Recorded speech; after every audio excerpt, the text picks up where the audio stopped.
بسم اللہ الرحمن الرحیم۔ اللہ کے نام سے شروع جو بڑا مہربان اور نہایت رحم والا ہے۔ السلام علیکم۔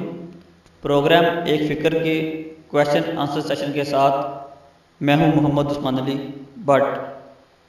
آج کا یہ جو ہمارا پہلا سوال ہے وہ یہ ہے کہ اگر کوئی شخص روزہ نہ رکھے تو اس کے لیے کیا حکم ہے؟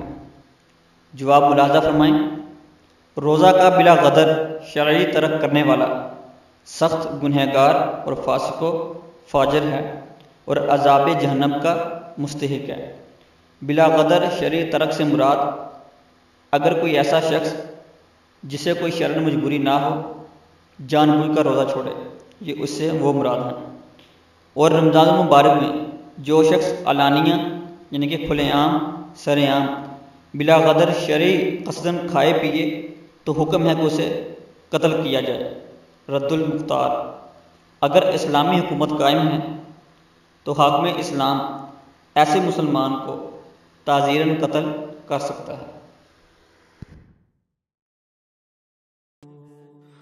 اگر آپ کو یہ ویڈیو پسند آئی ہے تو لائک بھی کیجئے اور اپنے دوستوں کے ساتھ اسے شیئر بھی کیجئے۔